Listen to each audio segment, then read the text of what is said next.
जय श्री कृष्ण। नमस्कार मित्रों, कैसे हो आप लोग? अच्छे हो? उम्मीद करता हूँ और ईश्वर से प्रार्थना करता हूँ कि आप लोग अच्छे रहो, सदैव अच्छे रहो, स्वस्थ रहो, खुश रहो। मित्रों, देवगुरु बृहस्पति, देवताओं के गुरु देवगुरु बृहस्पति।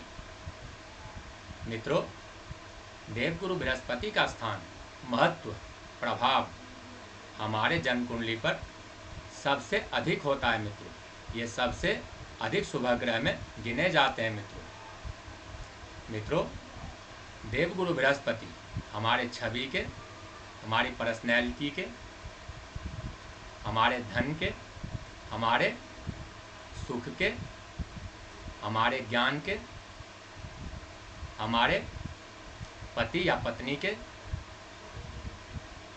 हमारे संचित ज्ञान के, गुप्त ज्ञान के, हमारे भाग्य के, हमारे धर्म के, हमारे कर्म के, हमारे लाभ के, इन सब के वह कारक हैं। देवताओं के गुरु हैं मित्रों। देवगुरु बृहस्पति की स्थिति, अवस्था हमारे जन्म कुंडली में एक विशेष महत्व, विशेष मायने रखता है मित्रों, देवगुरु बृहस्पति यदि हमारे जन्म कुंडली में अच्छी अवस्था में हो, अंश बल से मजबूत हो, हमारे जन्म कुंडली में कारक हो, उच्च के बैठे हो, या अपनी राशि धनु राशि या मीन राशि में बैठे हो, या फिर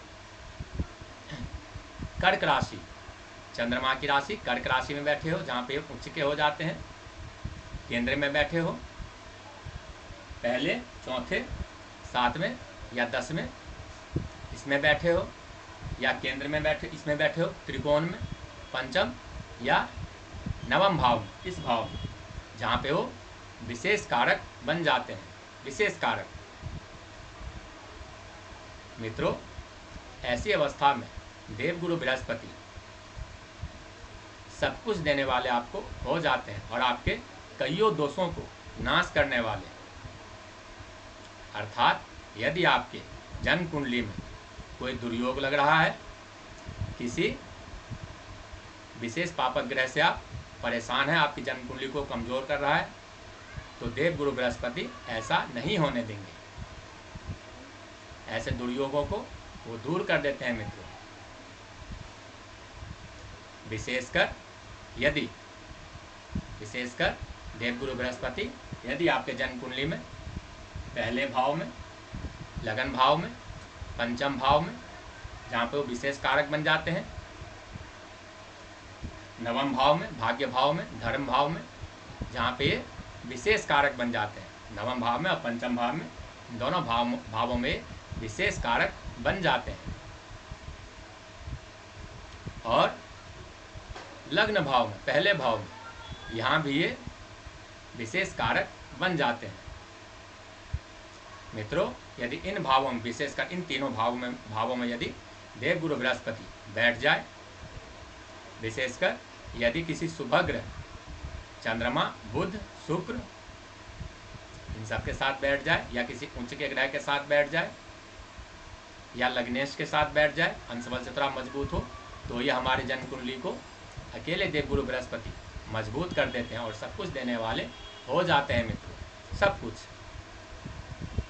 मित्रों, देवगुरु बृहस्पति हमारे संतान के भी कारक होते हैं, हमारे पति या पत्नी के भी कारक होते हैं। देवगुरु बृहस्पति हमारे संचित ज्ञान के, गुप्त ज्ञान के भी कारक होते हैं, विशेष ज्ञान के भी कारक होते हैं। देवगुरु बृहस्पति यदि हमारे जन्म कुंडली में अच्छी अवस्था में ना हो, तो हमारी बुद्धि श्रेष्ठ नहीं हो पाती, धर्म कर्म में रुचि हमारी कम हो जाती है, संतान उत्पत्ति में हमें बाधा आती है, हमारी पर्सनैलिटी, हमारी छवि समाज में अच्छी नहीं होती, हमारा बुद्धि, विवेक, ज्ञान, विशेषकर संचित ज्ञान, इसमें थोड़ी कमी होती है, भाग्य का साथ हमें पूरा नहीं मिलता जितना मिलना चाहिए। देवगुरु बृहस्पति किसी भी तरह से पीड़ित हो, नीच के बैठे हो, पाप कर्तव्य योग में फंसे हो, अच्छी अवस्था में ना हो, तो मित्रों हमें सुख की प्राप्ति नहीं हो पाती, भरपूर सुख की प्राप्ति नहीं हो पाती। इसके अलावा मित्रों हमारी शादी में भी विलंबता आती है, हमारे कर्म अच्छे नहीं हो पाते, हम कर्म पथ से भटक जाते हैं और बुरे कर्मों में लग जाते हैं। हमारे धन की स्थिति अच्छी नहीं रहती, वित्तीय स्थिति, धन की स्थिति अच्छी नहीं रह पाती। व्यर्थ के कामों में, फिजूल के कामों में हमारा धन व्यय होता है, हमारे लाभ की स्थिति अच्छी नहीं बन पाती। घर में आए दिन कलह कलेश की स्थिति बनी रहती है और कई तरह की शारीरिक, मानसिक और आर्थिक कष्ट, समस्याएं आए दिन आती रहती है। शिक्षा के क्षेत्र में हमें उन्नति, सफलता नहीं मिल पाती, हम उसमें आगे नहीं बढ़ पाते मित्रों। यदि देवगुरु बृहस्पति हमारे जन्म कुंडली में किसी भी तरह से पीड़ित हो, चाहे पाप कर्तव्य योग में बैठे हो, चाहे अपने नीच के राशि मकर राशि में बैठे हो, या शत्रु राशि में बैठे हो और उन पर किसी पाप ग्रह की दृष्टि हो रही हो, या फिर वो अंश बल से और षड बल से कमजोर हो और उन पर एक से अधिक पाप ग्रह की दृष्टि हो रही हो, देवगुरु बृहस्पति यदि छठे, 8वें या 12वें भाव में भी बैठे हो तो ये उतना अच्छा फल नहीं दे पाते।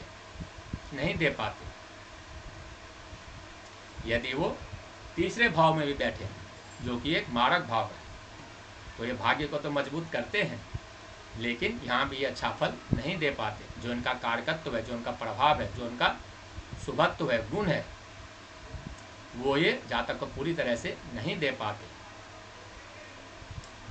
इसके अलावा मित्रों, जैसे कि मैंने कहा, देवगुरु बृहस्पति यदि पंचम भाव में और नवम भाव में, विशेषकर पंचम और नवम भाव में बैठ जाए, या लग्न भाव में भी बैठ जाए, पहले भाव में, विशेषकर किसी शुभ ग्रह से युति करके, तो ऐसी अवस्था में ये हमें सब कुछ देने वाले हो जाते हैं। सब कुछ देने वाले। हमारे कईयों दोषों को, हमारी जन्म कुंडली में बन रहे कईयों दोषों को, कईयों दुर्योगों को, कई तरह के दुर्योगों को ये नाश कर देते हैं, और अकेले देवगुरु बृहस्पति हमारी जन्म कुंडली को मजबूत कर देते हैं मित्रों। देवगुरु की स्थिति चाहे हमारी जन्म कुंडली में जैसी भी हो, इसका प्रभाव प्रत्यक्ष या अप्रत्यक्ष रूप से सीधे तौर पर हमारे जन्म कुंडली पर, हमारे जीवन पर पड़ता है मित्रों, सीधे तौर पर, प्रत्यक्ष रूप से। मित्रों, देवगुरु बृहस्पति का मजबूत होना हमारे जन्म कुंडली में अति आवश्यक है, जरूरी है।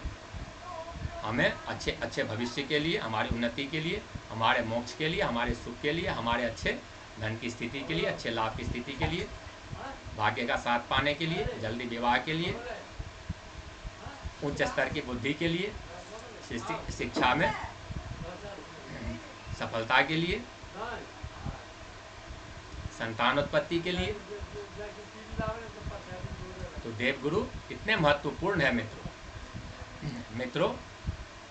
देवगुरु बृहस्पति यदि हमारे जन्म कुंडली में कमजोर हो, अच्छी अवस्था में ना हो, उनका शुभत्व, उनका फल जो है, उनका गुण जो है, उनका प्रभाव जो है, अच्छा प्रभाव हमें ना मिल रहा हो, या फिर वो किसी भी तरह से पीड़ित हो, किसी भी तरह से, तो मित्रों इसको मजबूत कैसे करें, इसको बलवान कैसे करें?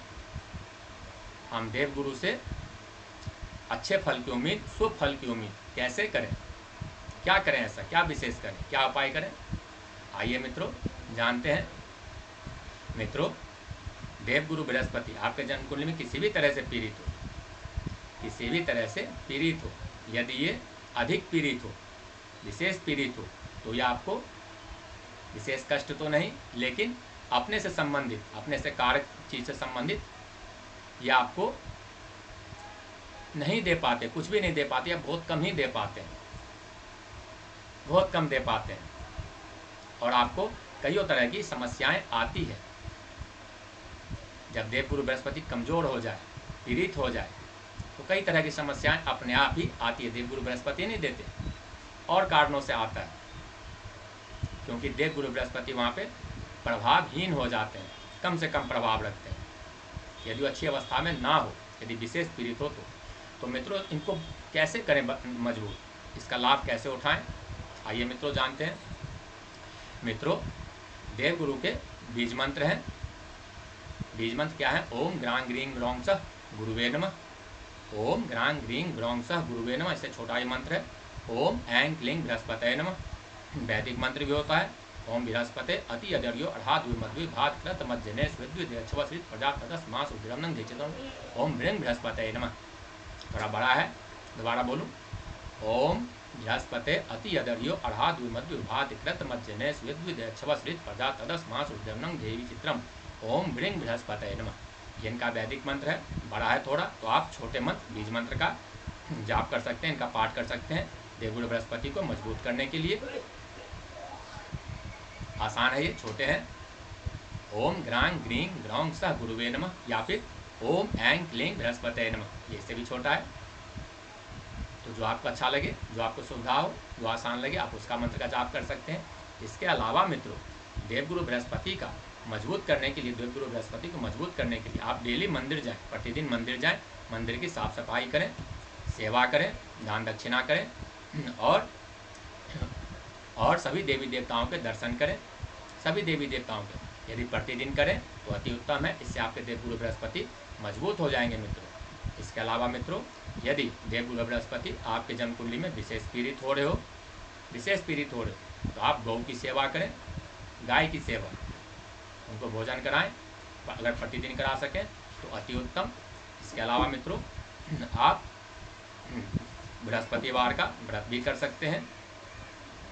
बृहस्पतिवार का व्रत और इनके बीज मंत्रों या वैदिक मंत्रों का जाप आप शुक्ल पक्ष के किसी भी गुरुवार से शुरू कर सकते हैं। यदि ब्रह्म मुहूर्त में सुबह प्रातःकाल के 4:30 बजे से 6 बजे तक करें तो अति उत्तम है।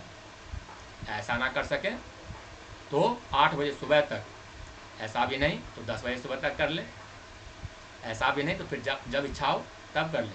आपको लाभ अवश्य मिलेगा, कमोबेश। समय के अनुकूल ब्रह्म मुहूर्त में करने से अधिक लाभ मिलता है। इसके अलावा मित्रों, आप ब्राह्मणों की सेवा करें, अपने से बड़ों की सेवा करें, अपने दादा की सेवा करें, अपने से बड़े आपके जो भी हैं पिता, उन सब की सेवा करें आप। इससे भी देवगुरु बृहस्पति मजबूत होते हैं मित्रों। तो मित्रों, आज हमने देवगुरु बृहस्पति के बारे में जाना, जो कि आज के हमारे कार्यक्रम का मुख्य उद्देश्य था। उम्मीद है, आशा है आपको समझ में आया होगा। यदि इसके आगे भी कुछ जाना है, अधिक जानकारी चाहिए, कुछ उलझन है, तो आप अपने सवाल, अपने प्रश्न या कोई भी उलझन आप कमेंट बॉक्स में लिख सकते हैं, व्हाट्सएप में लिख सकते हैं। आपका वेलकम है, जवाब आपको मिलेगा, यह निश्चित है मित्रों। तो मित्रों, विराम देते हैं। मित्रों, यदि यह कार्यक्रम आपको अच्छा लगा हो, पसंद आया हो, तो लाइक करें, सब्सक्राइब करें। विशेषकर वो दर्शक जिन्होंने अभी तक लाइक या सब्सक्राइब नहीं किया, तो करें मित्रों। और अपना प्यार, अपना स्नेह, अपना दुलार यूं ही बना के रखें, यह आपसे अनुरोध है, हाथ जोड़कर विनती है मित्रों। तो आज के कार्यक्रम को, अपनी वाणी को यहीं विराम देते हैं। मिलते हैं अगले वीडियो में अगले विषय के साथ। तब तक के लिए धन्यवाद, नमस्कार, जय श्री कृष्ण। ईश्वर आपको और आपके परिवार को खुश रखे, सुरक्षित रखे, आपकी सभी मनोकामनाएं पूर्ण हो। भगवान कृष्ण की कृपा आप सब पर सदैव बनी रहे। जय श्री कृष्ण मित्रों।